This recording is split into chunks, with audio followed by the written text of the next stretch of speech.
started my career here at the NASA Marshall Space Flight Center in January 1973 as a cooperative education student from Alabama A&M University. As a matter of fact, we are now in Building 4207, Central Communications. This is the facility where I started my career. Spent the first 14 years here. My first job here was a telecommunications specialist, where we helped to provide administrative communications for the agency for all the other NASA centers. So that was my first job here at the NASA Marshall Space Flight Center.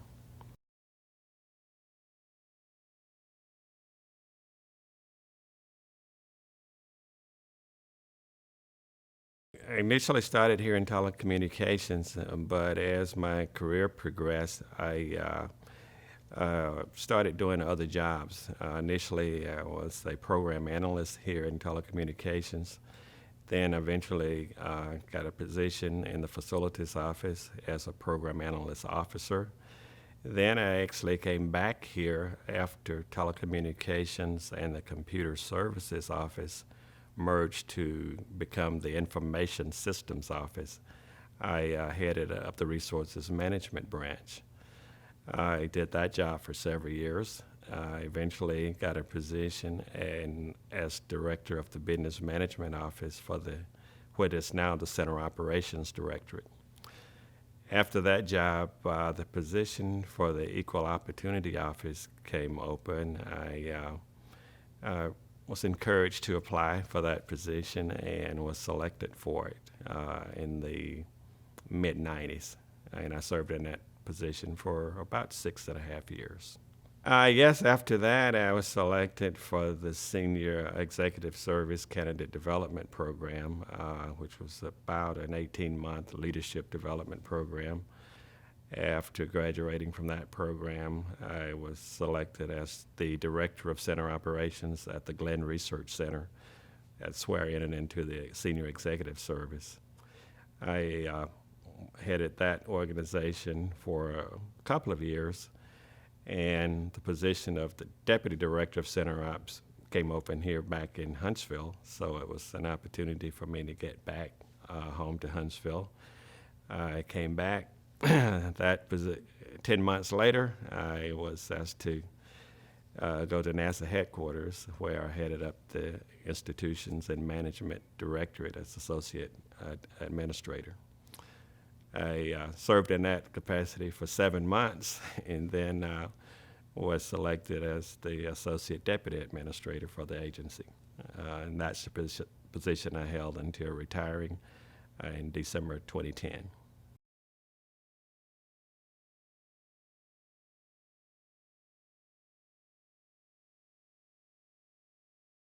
I graduated from Livingston High School in 1971. I applied to Alabama A&M, which was where my sister and one of my brothers attended, so it was just following the family tree. Got to Alabama A&M, and actually it was my first exposure to a lot of diversity. I grew up in an all African American community in Sumter County. Except for my junior year in high school, I attended all black schools.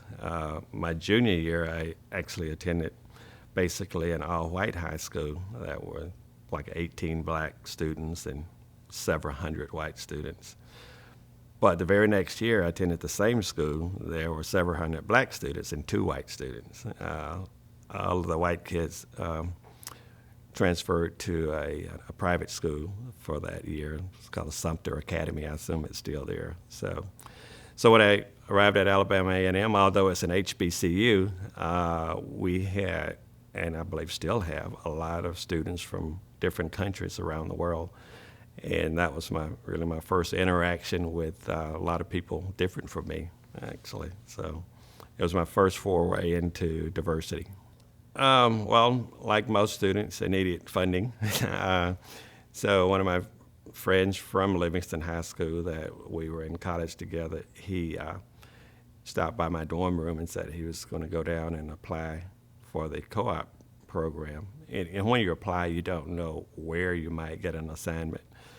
Um, so when the co-op coordinator interviewed me, he said, based on your background, we have two possible positions for you. One of them, I believe, was in New Hampshire at a submarine facility. And he said, the other one is here at NASA Marshall Space Flight Center.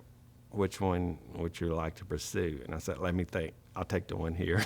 So, having no idea what the position would be, that is how I got selected and checked in here. Personnel asked me to go down and get my badge from security. On my way down, I saw this building that we're sitting in now, building 4207. I said, that looked like a neat facility. I'd love to work there. And I went back to personnel and got my assignment. It was in this building, Central Communications. So it was a neat start, and I really enjoy working here because it was really on the forefront of advanced communications. So I was kind of marvel at the way things work, alternate telecommunications, routing, and that kind of stuff. So it was a great experience. I never wanted to leave. Okay.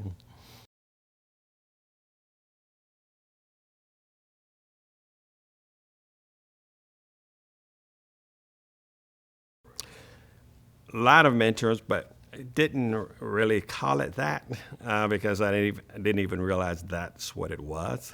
A lot of people that, for whatever reason, took an interest in me. Gentleman Jack Palmer, who worked in finance, and Jim Jennings, who at that time was working out at the Kennedy Space Center. Clyde Foster, who was the EO director here. My first boss, Charlie Brand, who was a retired Navy chief. As I reflect back, it was a very good mentoring that they were doing for me. But again, I didn't. When you're 19 years old, you don't really see it as that. And as my career progressed, a lot of people from around the agency, for whatever reason, took what is now I know as a special interest. It's me, Dr. Julian Earls from the NASA Glenn Research Center, Dr. Woodrow Whitlow, who is also at Glenn Research Center. People that talked to me about various opportunities and things that I needed to do to position myself as opportunities became available during my NASA career.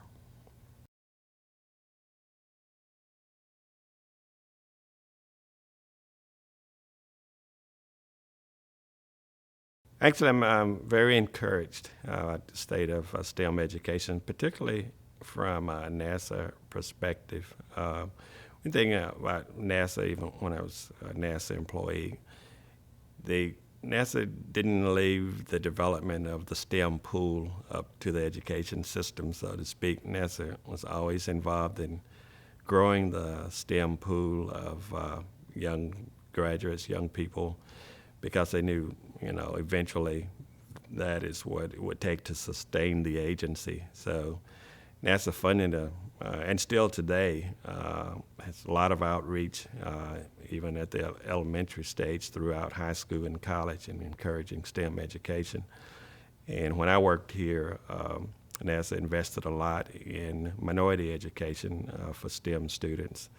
I remember a lot of students that attended Morehouse and Spelman colleges that earned dual degrees from Georgia Tech and Spelman and Morehouse. The agency actually didn't hire a lot of the graduates, but they were in the engineering and science community that was available, to for NASA to consult with or bring in as time and funding permitted. So today, I'm still encouraged.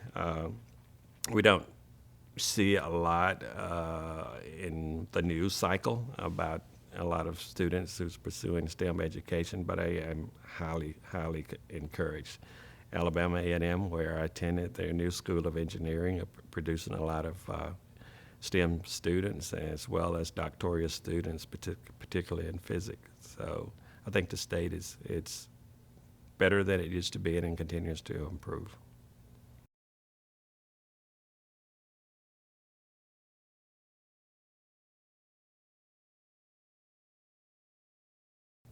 there were definitely challenges. The pool of minority employees were very small. Um, but the thing you focused on in those days is just doing your job, doing it as best you can do it, and as well as you could do it, to take that excuse off the table in terms of growth. So when opportunities did become available, you could that excuse was eliminated. You focused on your job. At the same time, you talk to people in the community about letting them know when positions would come available and to encourage people to apply. Um, there were instances where I thought things might have been unfair due to non-merit based issues. But again, you didn't focus on it. You continued to focus on your job and to do it as best you could, and help other people navigate difficulties that may encounter here. But for the most part, it's a highly technical community. Most of the people that worked here were not from here, so that helped a lot.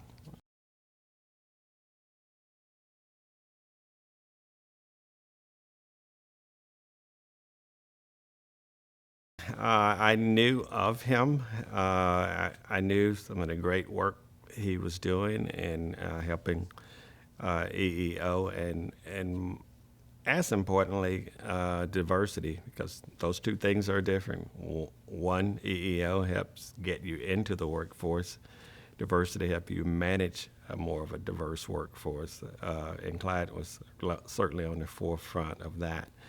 As I grew here in the first 5 to 10 years, I got to know him a lot better, and we would have conversations. Again, it was pure mentoring and sharing some of the things that he experienced here in the early '60s when he started to work here. But yeah, he was a giant in the NASA community.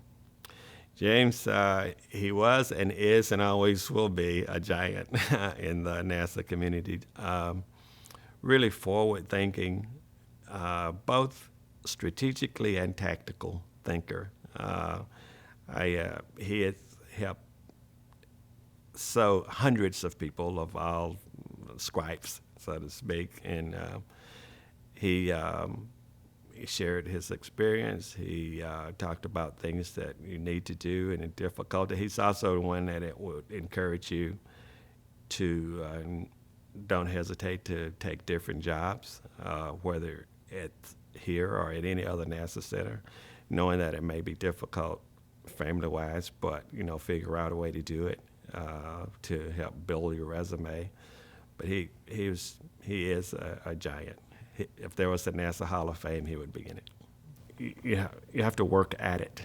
I can recall, talking to managers about, they would tell me the difficulty they were having in finding minority candidates for certain positions, and I would ask them where were they going to recruit, and Auburn, Mississippi State, or whatever, where you get great engineering students. But you got to look beyond that, and I think NASA does that now, and it does it quite well, to go out and look for different places to find excellent students in the STEM world.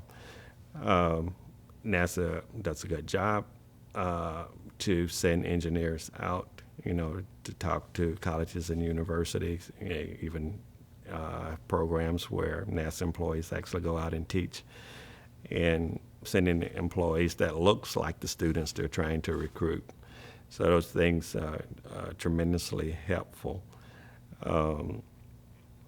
I am also encouraged that, the NASA education group at NASA headquarters keeps the focus on where managers need to go to recruit, keep the focus on developing STEM candidates, identifying where they might be, and taking managers there to talk to students. So Ness is very involved, and I'm highly encouraged that they will continue to be the leader among government agencies in STEM education. Well, again, there's one thing in hiring diverse employees. There's another thing in managing diverse employees. Uh, the leadership theory used to be treat everybody the same, which doesn't work because people are different.